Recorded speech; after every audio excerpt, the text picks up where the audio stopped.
Ma'am, ನೀವೊಬ್ಬ singer ಆಗಿ ತುಂಬ talented ಅಂತ ಗೊತ್ತಿತ್ತು.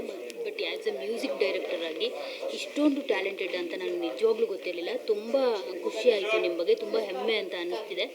ಯಾಕಂದರೆ ಈ ಥರದ ಆರ್ಟ್ ಸಿನಿಮಾಗಳು ಬಂದಾಗ ನಮಗೆ ಸಾಂಗಲ್ಲಿ ಇಂಟ್ರೆಸ್ಟ್ ಇರಲ್ಲ.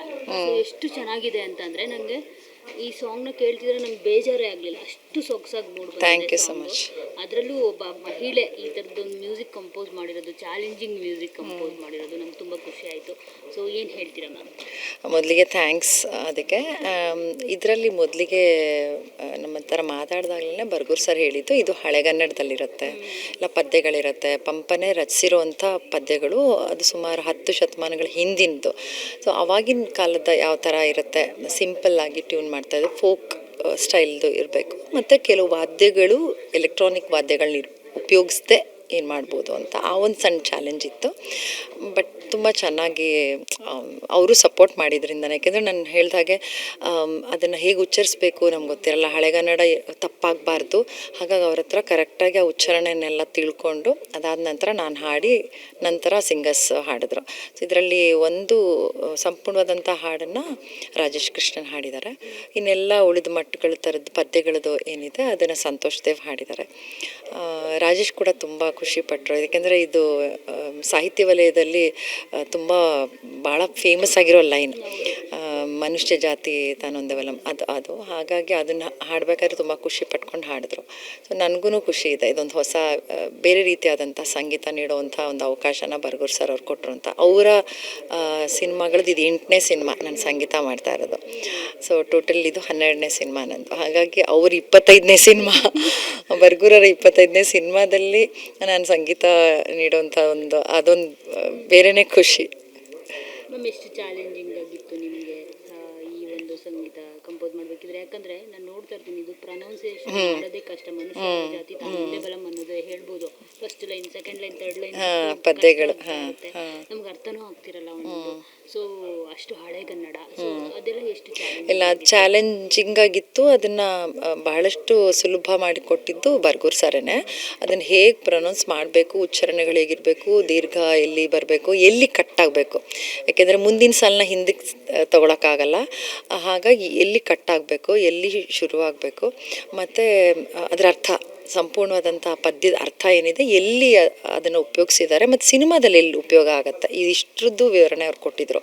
ಹಾಗಾಗಿ ಪ್ರತಿಯೊಂದೂ ಆ ಸಂದರ್ಭಕ್ಕೆ ಸರಿಯಾಗಿ ಅದಕ್ಕೆ ಕಂಪೋಸ್ ಮಾಡಬೇಕಾಯಿತು. ಕೆಲವೊಂದು ಸಾಫ್ಟ್ ಆಗಿದೆ, ಕೆಲವೊಂದು ಅವ್ರು ಬನವಾಸಿ ದೇಶದ ಅಂದರೆ ಆಗ ಬನವಾಸಿ ದೇಶ ಅಂತ ಆತ ನೂರಿನ ಬಗ್ಗೆ ಹೇಳ್ಕೊಂಡಿರೋವಂಥದ್ದು ಇರ್ಬೋದು.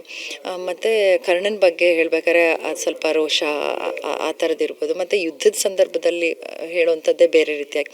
ಹಾಗಾಗಿ ಪ್ರತಿಯೊಂದೂ ಬೇರೆ ಬೇರೆ ರೀತಿಯಲ್ಲಿ ಕಂಪೋಸ್ ಮಾಡಿ ಅವರಿಗೆ ಕೇಳಿಸ್ದೆ. ಅವ್ರು ಅದರಲ್ಲಿ 2-3 ಥರ ಮಾಡಿದ್ದನ್ನು ಅವ್ರು ಸೆಲೆಕ್ಟ್ ಮಾಡ್ಕೊಳ್ತಾಯಿದ್ರು. ಹಾಡುಗಳು ಕೂಡ ಆ ಒಂದು ಸಂಪೂರ್ಣವಾದಂಥ ಹಾಡೇನಿದೆ ರಾಜೇಶ್ ಅವ್ರು ಹಾಡಿರೋದು, ಅದು ಬರ್ಗೂರು ಅವರೇ ಬರ್ತಿರೋದು. ಮೇಡಮ್, ಈ ಥರ ಬರ್ಗೂರು ರಾಮಚಂದ್ರಪ್ಪ ಸರ್ ಮತ್ತು ಗಿರೀಶ್ ಕಾರೋಳಿ ಸರ್ ಅವರು ತಮ್ಮ ಸಿನಿಮಾಗಳಲ್ಲಿ ಮಹಿಳೆ ಪಾತ್ರವನ್ನು ಪ್ರಬಲವಾಗಿ, ಅದ್ರ ಜೊತೆಗೆ ಈಗ ಒಬ್ಬ ಮಹಿಳೆಗೆ ಈ ಥರದ್ದೊಂದು ಆಪರ್ಚುನಿಟಿ ಕೊಡ್ತಾರೆ. ಸೊ ಅಂದರೆ ಅವರು ರೀಲ್ನಲ್ಲಿ ಅಷ್ಟೇ ಅಲ್ಲ, ರಿಯಲ್ ಆಗಿ ಕೂಡ ಮಹಿಳೆಯರಿಗೆ ಹೌದು. ಸ್ತ್ರೀ ಸ್ವಾತಂತ್ರ್ಯ ಅನ್ನೋದೇನಿದೆ, ಅವರು ಮೊದಲನೇ ಅಂದರೆ ನಾನು ಮೊದಲು ಸಂಗೀತ ಮಾಡಿದ್ದು ಬೆಕ್ಕು ಸಿನಿಮಾದಲ್ಲಿ ಕುಮಾರ್ ಗೋವಿಂದ್ ಅವರು ಮತ್ತು ಭಾವನಾ ಅವ್ರು ಮಾಡಿದರು. ಅದರಲ್ಲೂ ಅಷ್ಟೇ ಸ್ತ್ರೀ ಸ್ವಾತಂತ್ರ್ಯ, ಸಂವೇದನೆಗಳು ಮತ್ತು ಅವ್ರಿಗೆ ಈಕ್ವಲ್ ರೈಟ್ಸ್ ಇದೆ ಅನ್ನೋದೇನಿದೆಯಲ್ಲ, ಅದು ಪ್ರತಿಯೊಂದು ಸಿನಿಮಾದಲ್ಲೂ ಇರುತ್ತೆ. ಹಾಗಾಗಿ ನಾವು ಕೆಲಸ ಮಾಡಬೇಕಾದ್ರೂ ನಮ್ಮ ಒಂದು ಏನು ಭಾವನೆಗಳಿರುತ್ತೆ, ಇದನ್ನು ಹೀಗೆ ಮಾಡ್ಬೋದಾ, ಈ ಥರ ಮಾಡ್ಬೋದು ಅಂತ ಹೇಳ್ಕೊಳ್ಳೋವಂಥ ಸ್ವಾತಂತ್ರ್ಯ ಇರುತ್ತೆ. ಪ್ಲಸ್ ನಾವು ಏನೇ ಒಂದು ಹೊಸ ಥರದ್ದು ಏನಾದರೂ ಮಾಡಬೇಕು ಅಂತಿದ್ರೆ ಅದಕ್ಕೆ ಸಂಪೂರ್ಣವಾದಂಥ ಬೆಂಬಲ ಕೊಡ್ತಾಯಿದ್ದಾರೆ. ಆಮೇಲೆ ನೀವು ಸಿನಿಮಾಗಳಲ್ಲೂ ನೋಡ್ಬೋದು, ಅವ್ರ ಸ್ತ್ರೀ ಪಾತ್ರಗಳೆಲ್ಲ ಹೇಳೋದು ಗಟ್ಟಿಯಾದಂಥ ಸ್ವಾತಂತ್ರ್ಯದ ಬಗ್ಗೆನೇ.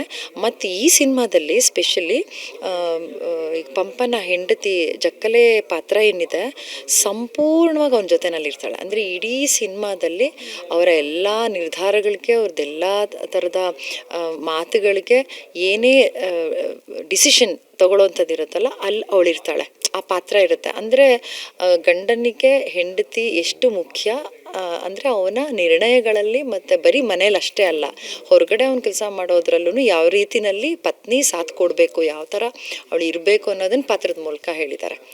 ಅದನ್ನು ನೀವು ಹೇಳ್ದಂಗೆ ನೀವು ತುಂಬ ಚೆನ್ನಾಗಿ ಅದು ಗ್ರಹಿಸಿದ್ದೀರ. ಎಲ್ಲ ಸಿನಿಮಾಗಳಲ್ಲೂ ಅದಿರುತ್ತೆ, ಸ್ತ್ರೀ ಪಾತ್ರಗಳ ಮುಖಾಂತರ ಬಹಳಷ್ಟು ವಿಷಯಗಳನ್ನ ಅವ್ರು ಹೇಳ್ತಾ ಇರ್ತಾರೆ. ಮಹಿಳೆಯ ತಳಮಳವನ್ನು ಹೌದು ಎಲ್ಲವನ್ನೂ ಹೌದು ಹೌದು ಹೌದು.